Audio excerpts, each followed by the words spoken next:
오늘 대강절 두 번째 주일입니다.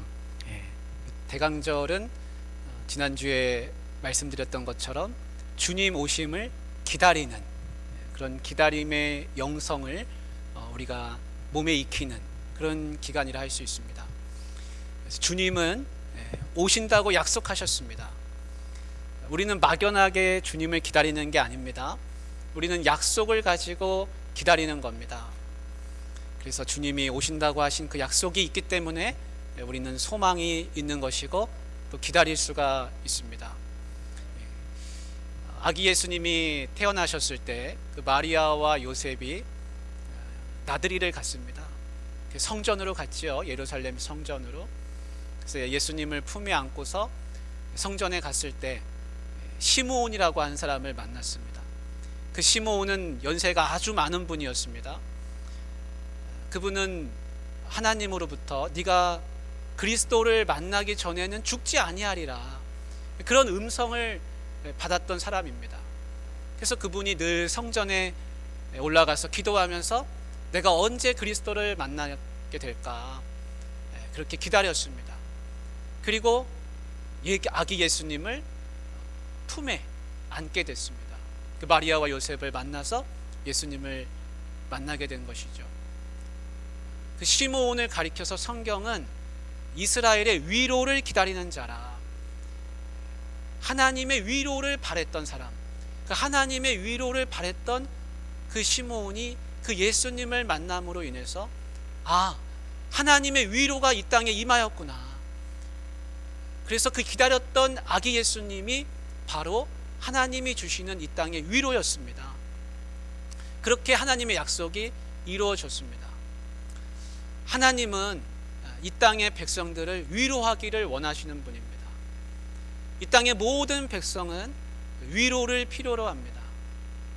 그래서 이 땅의 백성들은 하나님이 주시는 그 위로가 간절하게 기다려지는 것입니다. 그래서 우리가 대강절을 보내면서 하나님의 위로가 이 땅에 임할 것이라, 예수님이 이 땅에 다시 오시는 그날에는 세상이 주지 못하는 그 위로, 그 참된 평안, 내가 세상에서 얻지 못했던 그 기쁨을 하나님이 나에게 주시리라. 그것을 우리가 마음에 품고 기다리는 것입니다. 그 당시에 백성들은 아무데도 기댈 곳이 없는 사람들이었습니다. 소망이 없는 사람들입니다. 비참한 사람들입니다. 근데 예수님이 그 땅에 오심으로 인해서 그들은 위로를 받았습니다. 어떻게 위로를 받았습니까?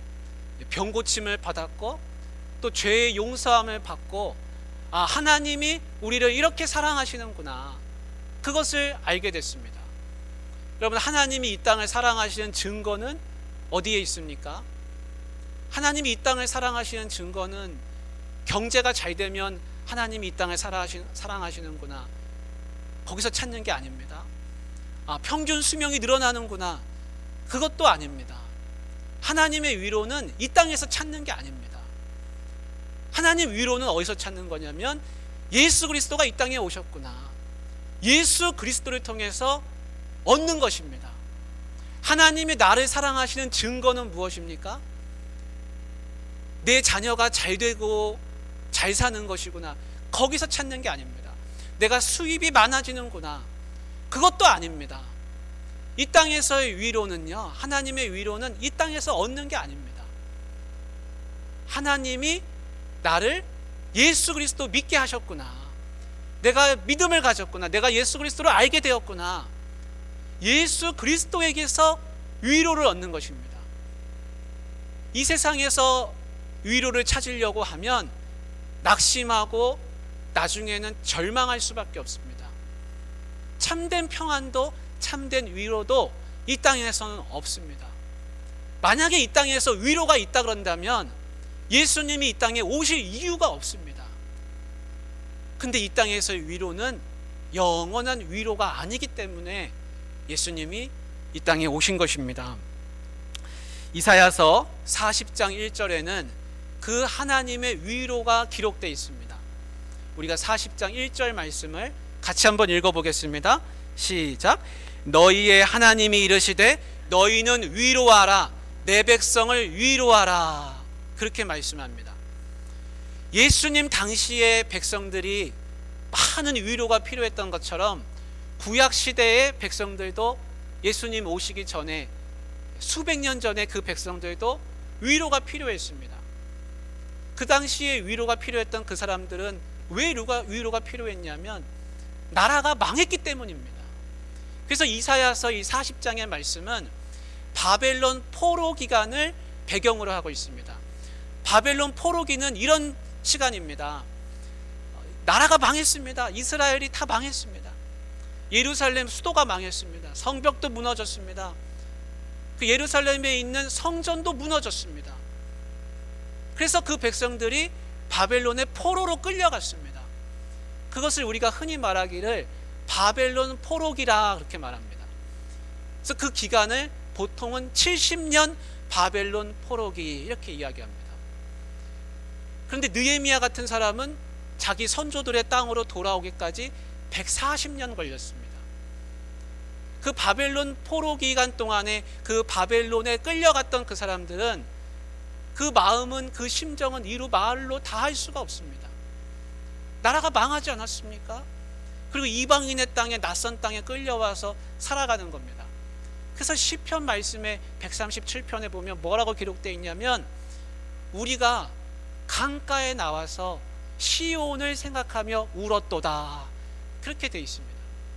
그 남의 나라에 와가지고 그 서러움, 그 어려움 가운데서 자기의 예루살렘, 그 이스라엘을 생각하면서 울었다는 겁니다. 울 데가 없었습니다. 그래서 강가에 나와서, 그발 강가에 나와서 그들이 울었던 겁니다. 하나님은요, 그 백성들을 위로하기를 원하십니다. 그래서 오늘 말씀의 시작을 위로하라, 내 백성을 위로하라 라는 말씀으로 시작하시는 겁니다. 사실 그들이 왜 그렇게 바벨론 포로가 됐습니까? 우리는 하나님 없이도 잘 살 수 있다. 하나님 섬기지 않겠다. 우상을 섬기겠다. 하나님 없이도 잘 산다. 그런 마음과 생각으로 살다가 하나님께 징계를 받았습니다. 그래서 나라가 망하고 포로가 돼서 끌려갔습니다.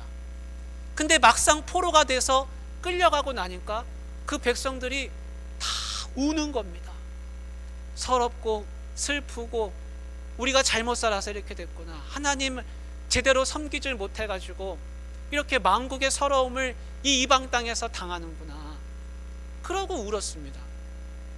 그런데 하나님은요, 그 이스라엘 백성들을 징계하실 때에는 징계하셨지만 그 백성들이 또 울 때는 그 백성을 위로하기를 원하셨습니다.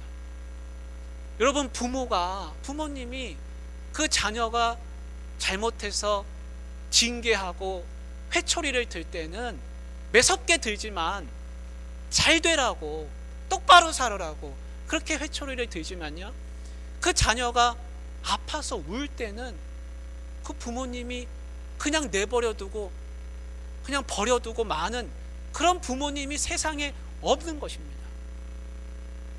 얼마 전에 저희 집 애가 밥을 먹다가요, 그날 반찬이 생선이었습니다.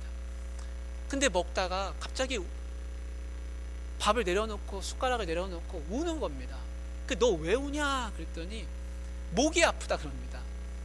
그래서 하도 울길래 가시가 걸렸는가 보다 하고 그 입을 아무리 들여다봐도요, 아무것도 없습니다. 근데 그 애는 침을 삼킬 때도 아프다 그러고 말할 때도 아프다 그러고 그래서 계속 우는 겁니다. 그래서 다시 후레쉬를 켜가지고 입을 한참을 들여다보니까 저 목구녕 뒤에 목젖 있는 데에 가서요, 생선 가시가 거기 딱 박혀 있는 겁니다. 그래서 얘를 데리고 응급실로 밤에 갔습니다. 대우병원에 가서 가시가 박힌 것 같으니 좀 빼주시오.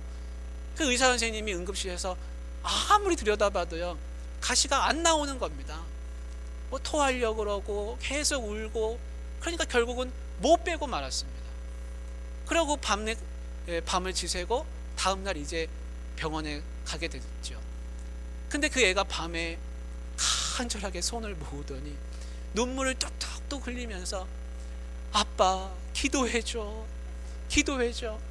그러면서 간절하게 그렇게 우는 겁니다. 그러면 그걸 보는 부모의 마음은 어떻습니까?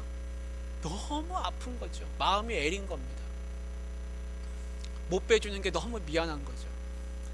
하나님은 어떤 심정을 가지셨을까요? 그 이스라엘 백성들이 비록 잘못해가지고 우상 섬기고 하나님 없이 살겠다고 절벽으로 내달려가지고 그렇게 바벨론 포로가 됐지만, 그들이 울고 있을 때는 내 백성을 위로하라, 위로하라, 하나님이 그렇게 말씀하시는 겁니다. 하나님이 나를 버리셨는가? 여러분, 절대 그렇지 않습니다. 하나님과 나 사이는 절대 끊어지지 않는다. 성경은 그걸 우리에게 약속하고 있습니다. 내가요 잘못 살고 하나님 없이 살겠다고 막 살 때는 하나님이 나를 돌아오게끔 하십니다. 내가 울 때는요 하나님이 절대로 그냥 내버려 두지 않습니다. 성경에는 뭐라고 말씀하고 있냐면, 이스라엘 백성들이 그렇게 우상 숭배할 때 하나님이 예레미야 선지자를 보내서 그랬습니다. 돌아오라, 돌아오라. 그리하면 너희와 너희 조상들에게 영원부터 영원까지 약속한 이 땅에서 살게 하리라. 하나님이 그렇게 말씀하셨거든요. 그렇게 말씀을 하시는데도 그 백성들이 돌아오지를 않습니다. 그런데 그 백성들이 그렇게 어기고 하나님 없이 살겠다고 했던 그 백성들이 막상 나중에 궁지에 몰려가지고, 하나님 내가 잘못했습니다. 우리 조상들이 잘못했습니다. 우리가 하나님을 제대로 섬기지 않았습니다. 예배하지 않았습니다. 그래서 이렇게 포로가 됐습니다 라고 할 때 하나님의 마음은 찢어지는 것 같았습니다. 그래서 오늘 말씀에 위로하라, 위로하라 그러시는 겁니다. 사랑하는 우리 성도님들, 하나님은 위로하기를 원하시는 분입니다. 이 세상 모든 사람들이 다 잘 살고 행복하게 살고 평안하게 살고 나 한 사람이 슬프고 마음이 애통할 때 하나님은 이 땅에 예수님을 보내실까요? 안 보내실까요? 이 지구상 모든 사람이 아무 문제 없이 살고 행복하게 살고 딱 나 한 사람이 어렵고 힘들고 마음이 슬퍼도요, 하나님은 예수 그리스도를 이 땅에 보내셔서 나를 위로하기를 원하시는 분입니다. 왜 그렇습니까? 나 한 사람 때문에 예수님이 이 땅에 오시는 겁니다. 예수님이 그러셨습니다. 100마리 양 중에 한 마리가 없어지면 그 99마리를 데리고서 목자는 그냥 가는 게 아니라 99마리를 그냥 놔두고서 한 마리를 찾아서 끝까지 간다는 겁니다. 그 한 마리를 잃어버린 양 때문에 주님은 그 백성을 잊지 않으시고 위로하기 위해서 가시는 겁니다. 하나님은 그러신 분입니다. 내가 나 혼자만 슬프고 애통한 것 같지만요, 하나님은 나를 버려두지 않으시는 겁니다. 사실 이 땅의 백성들은 다 위로받아야 되는 그런 백성들입니다. 예수님이 그러셨습니다. 나를 따라오려거든 자기를 부인하고 자기 십자가를 지고 나를 따를 것이니라 그랬습니다. 그래서 이 땅의 모든 사람들은 다 자기 십자가를 지고 가는 사람들이라 할 수 있습니다. 다른 사람들은 다 잘 사는 것 같지만요, 그렇지 않습니다. 나도 위로를 받아야 되지만 저분도 위로받아야 되고 다 위로받아야 되는 사람들입니다. 하나님이, 주님이 말씀하시기를 모든 사람들이 자기 십자가를 지고 따라오라고 말씀하실 때는요, 우리가 다 십자가가 있는 겁니다. 어떤 분은 건강의 문제 때문에 십자가가 있고, 어떤 분은 자녀 때문에 십자가가 있고요, 어떤 분은 경제적인 사정 때문에 십자가가 있고, 어떤 분은 직장과 일터 때문에 십자가가 있습니다. 어떤 분은 다 괜찮은데 가족이 예수님을 몰라서 십자가가 있습니다. 남들이 볼 때는 다 괜찮은 것 같아도요, 그 속에 들어가면 십자가가 있는 겁니다. 그래서 우리는 다 동병상련의 마음을 가지고 사는 겁니다. 그래서 우리는 다 위로를 받아야 되는 그런 처지에 있습니다. 주님은요, 우리를 위로하기 위해 오셨습니다. 그래서 우리 귀한 성도님들, 우리는 주님을 닮아서 어떻게 해야 됩니까?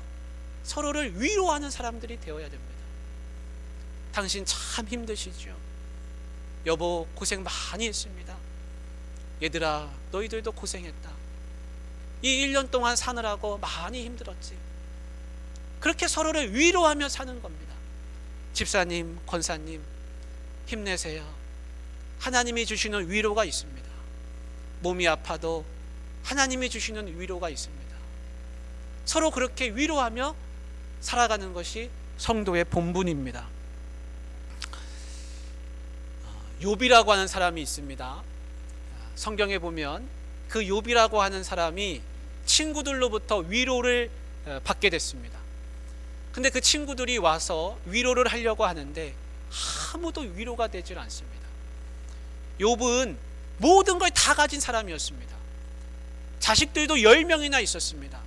동방에 그보다 더 부유한 사람이 없었습니다. 부귀와 명예를 가진 사람이었습니다. 근데 그 자기가 가진 모든 것을 다 잃고 맙니다. 가장 먼저 잃어버린 것은 그의 재산입니다. 많은 것을 가졌지만 하루아침에 다 날아갔습니다. 우리는 재물을 모으려고 합니다. 근데 언젠가는 그 재물을 잃게 되는 겁니다. 내가 이만치 모았으면 됐다 싶을 때 그 모아놓은 것이 또 날아갑니다. 요즘같이 물가가 높아지는 시대에는 내가 안 쓰고 모아놓기만 해도 그냥 다 닳아서 없어집니다. 내가 손에 쥐고 있으면 남이 펴서 빼앗아 가는 겁니다.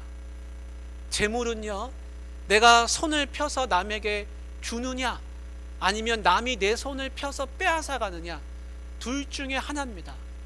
영원히 내 손에 쥐는 재물은 없는 겁니다. 욥은 그렇게 재물을 잃었습니다. 욥이 또 잃어버린 것은 그의 사랑하는 자녀들입니다.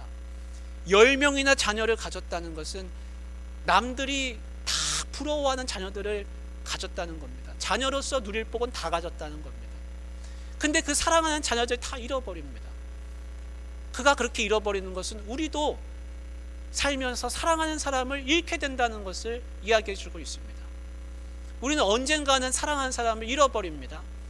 내가 잃지 않으면 그 사람이 나를 잃어버립니다. 누가 먼저 가든지 결국은 헤어지게 되어 있습니다. 그래서 사랑하는 사람을 잃어버리는 겁니다. 욥이 세 번째로 잃어버린 건 자신의 건강입니다. 그래서 기와를 가져다가 자기 몸을 만신창이가 되게끔 다 긁었습니다. 친구들이 와서 보니까 도저히 욥인지 알아보지 못할 지경이 됐습니다. 몸이 그렇게 망가지게 됐습니다.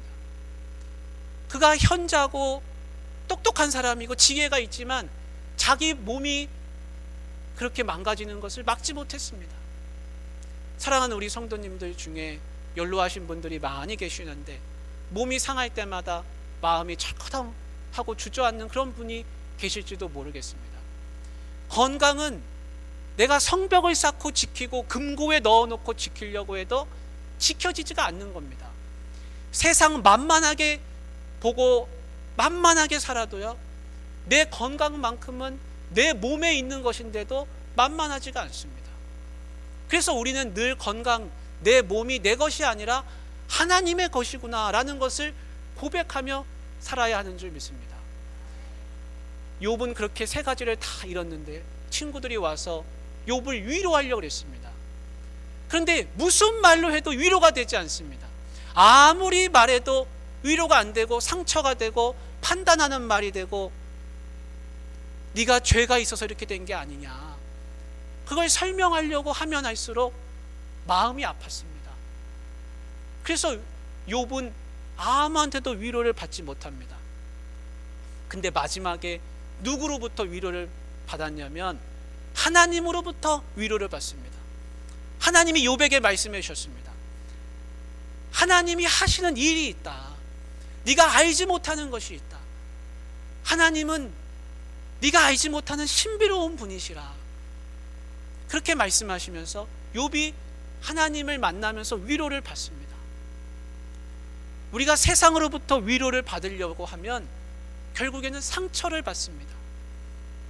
그런데 하나님으로부터 위로를 받으려고 하면 하나님을 깊이 알아가면서 그것이 나한테 위로가 됩니다.